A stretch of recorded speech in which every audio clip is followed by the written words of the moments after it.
mianatra eo tongotrao.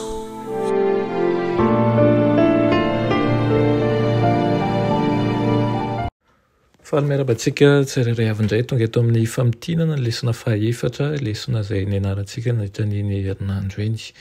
Alohan'ny dirantsika amin'izany famatinana ny lesona izany efa dia vavaksika. Ianay tsara andrizan-danitra mbola misaotra anao izay fa mbola mena an'izao tompo-taona izao indray ahafahanay mandray ny teninao. Misaotra anao ihany koa izay mitondra ny fahamarinanao ao aminay. Nandritra ny herinandro iny dia nitondra voka-tsoa amin'ny fiainanay ny fianarana ny teninao. Amerina an'izany izay ankehitriny aoka ny ianao mpatsiara ny zava-evi-dehibe ao anatiny. Vangio ny isa-tokantrano izay manaraka izao fandarana izao. Aoka ianao hatrany no herinay aminaran'i Jesosy. Amen. Ny lohateny lesonantsika dia manao hoe fanambarana an'i Kristy ho Mesia. Ny tsenjery dia amin'ny Jaona 7:17 manao hoe Jesosy namaly ka nanao taminy hoe lazaiko aminao marina dia marina tokoa raha tsy ateraky indray ny olona dia tsy mahazo mahita ny fanjakan'Andriamanitra. Amen. Izay hatramin'ny voalohany dia izay efa renay, izay efa hitan'ny masonay, izay efa nojerenay sady efa notsapain'ny tanànay dia ny amin'ny teny fiainana no ambaranay aminareo i Jaona. Hatramin'ny fiandohan'ny asa fanompoan'i Jesosy dia niaraka taminy i Jaona ary nino azo ilay Mesia mihitsy. Nefa ao amin'ny filazantsarany dia tsy nifera no amin'ny fampitanany fijoroana vavolombelona izy fa nampiany ihany koa ny fijoroana vavolombelona nataony maro hafa izay nanamarina fa i Jesosy tokoa ilay Mesia mpamonjy ilay zanak'ondry izay maty noho ny fahotan'izao tontolo izao. Nandritra n'iny herinandro iny isika dia nijery lafin-javatra 3 dia ny fanambaran'i Jaona mpanao batisa, ny fanambaran'ireo mpianatra voalohany ihany koa izay nanamafy ny maha-Mesian'i Jesosy ary indrindra ny fanambaran'i Nikodemosy. Hoy ny Jaona 1:7 manao hoe dia ilay avy ao aoriako ary tsy miendrika hamany fehikapany aza aho. Akaiky ny Jeriko sy Jerosalema manko i Betania izay nanaovan'i Jaona batisa. Maro ny olona tonga hiaino azy sy mba ho ataony batisa, anisan'izany ny mpanoratan-dalàna sy ny fariseo.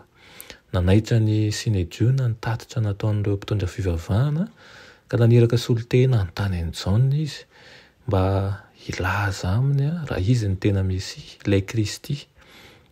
Tsy Jaona nefa ny Mesia. Nanana iraka manokana izy dia ny hanomana ny olona handray ny tena Mesia. Manamarina ihany koa Jaona fa ambony noho izy Kristy. Ny Jaona 1:7 dia ahitantsika fa ny hevitra ny tena no mpanompo izay tsy mendrika an'ilay efa nisy taloha ny Jaona. Jaona dia nanao batisa tamin'ny rano fa Kristy nanao batisa amin'ny fanahy ary nanamafy izy fa Kristy io no zanak'Andriamanitra. Dia tao anatin'izany dia na dia tsy nino aza ny sasana i Jaona kosa dia nanamafy mandrakariva ny maha-Mesian'i Kristy. Ny Jaona 1:7 kosa dia manao hoe noho ny ampitso dia nahitan'i Jesosy avy nanantona azy Jaona ka hoy izy hoe indro ny zanak'Andriamanitra izay manaisotra ny fahotan'izao tontolo izao. Taranaka mpisorona i Jaona mpanao batisa ka mahafantatra tsara ny asan'ny Mesia. Ho azy dia tsy mpanafaka fireneny Kristy fa ilay nolazany Isaia hoe tahaka ny zanak'ondry entina ho vonoina. Impiry moa i Jaona no niaiky ny fahotany tamin'ny nametrahany tanany teo amin'ny zanak'ondry ary avy eo namono azy tamin'ny antsiny. Isaky nanao an'izany izy dia nieritreritra ny amin'ilay hitondra ny fahotany sy ho fato azy ireo. Nahafantatra an'i Jesosy ho ilay zanak'ondry izay nandraindraina izy rehefa nampioman'Andriamanitra. Mazava ho azy fa tsy nangina izy nambarany tamin'ny olona rehetra hoe iza moa i Kristy sy ny anjara asany amin'ny mahazanak'olon'Andriamanitra azy. Io fanambarana io dia manome antsika fanazavana ny amin'ny hevitry ny firafitry ny fanaovana fanatitra izay nanindin'Andriamanitra ny Israely. Misy hery izay hanadiovana ny fahotana rehetra izay noekena eo amin'ny rany zanak'ondry. Nandritra ny herinandro iny koa isika dia nahita ny fanambaran'ireo mpianatra ireo ao amin'ny Jaona toko 1:5-7 sy ny 7:telopolo nahitantsika an'izay. Izy ary ireo mpianatra roa voalohany izay nanaraka an' Jesosy, tsy ny nanonona fa tsy ny iray aminy. Ny iray Jaona dia André, tsy nolazainy ny anarany. Tena nanaraka an' Jesosy ara-baky teny izy ireo, izany hoe nandeha tao aorinany mandrapitodika Jesosy ka niteny taminy. Ny fanontanian'i Jesosy, inona ny tadiavinareo, dia namela azy ireo anambara izay nantenainy taminy. Inona ary no mety ho navalinao? Nahoana ianao no manaraka an' Jesosy? Efa nanaiky an' Jesosy ho Mesia ireto mpianatra roa reto. Izao izy dia te hiaraka aminy fotsiny. Nitady ny fiarahana aminy izy mba hiaino ny fampianarany, mba hisotro ny amin'ny ranony velona. Ary ihany koa mba ahafantatra bebe kokoa ny amin'ny fanjakan'ny lanitra. Naseho an' Jesosy fa fantany tsara ny ao am-pony Simona Petera sy ny toetrany ihany koa. Mitondra ny hafa ho eo amin'ny Mesia ihany koa ny tantara izay soratan'i Jaona. Ny Jaona toko 1:5-7 moa dia manao hoe Filipo kosa nahita Natanaela ka nanao taminy hoe efa hitanay ilay nosoratan' Mosesy tao amin'ny lalàna sy nosoratan'ny mpaminany, dia Jesosy zanaky Josefa avy any Nazareta. Ny mpianatra rahateo izay nanaraka an' Jesosy dia nantsony mivata ny Filipo izany. Toy ny André dia natsapy Filipo fa tsy maintsy mitondra ny hafa ho eo amin'i Jesosy izy. Tsy toy ny André, Filipo tsy avy mba nahafantatra an' Jesosy ho Mesia izy, fa ilay nambara Mosesy sy ny mpaminany mialoha, ka izany nahatonga ny Natanaela hanao tsoke-hevitra ho amin'ny tenany manokana, kanefa tsy mifanaraka tamin'ny fiheveran'ny Natanaela momba Mesia izay nandrasan'i Jesosy. Teraka tany Nazareta, toerana malaza ratsy toy izany, tsy nanohy ny ady-hevitra Filipo, tsy olana ara-podik-hevitra izany. Ho resy lahatra izy rehefa mahita an' Jesosy. Nivavaka teo ambanin'ny aviavy i Natanaela mba hiaino amin'ny Kristy dia nambaran'i Jaona. Ary rehefa nilaza tamin'i Jesosy izy hoe hitako ianao dia afaka ny fisalasalana rehetra.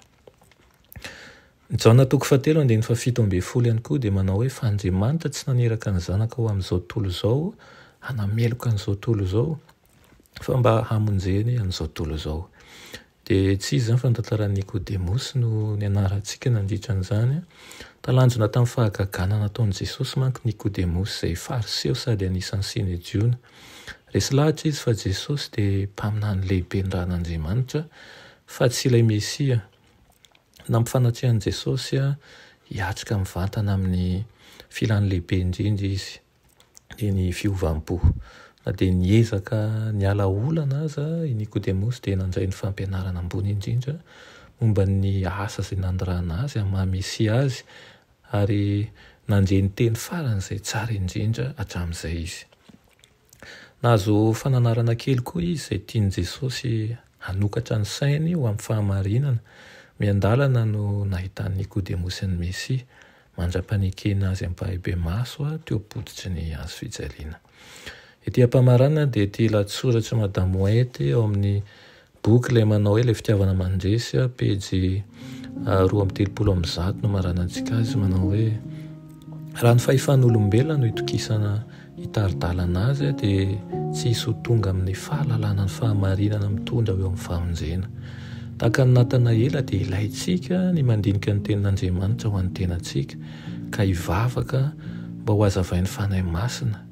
Ilay nahita ny Natanaela teo ambanin'ny aviavy dia hitantsika eo amin'ny toerana mangina fivavahana, akaikin'ireo izay mitady ampanetretena ny fitarihan'Andriamanitra ny anjely avy eo amin'ireo tontolo izay izaho ny fahazavana. Dia mba ho tahaka an'izany ihany koa ny fanarahantsika ny Tompo, hiaiky tsika hanaiky tokoa fa Kristy ilay mpamonjy, ilay Mesia izay nalefan'Andriamanitra ho antsika. Amen.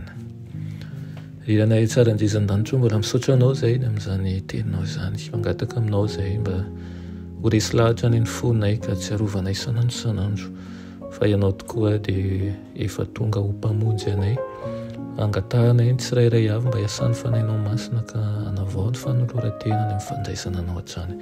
Amin'ny anaran'i Jesosy, amen.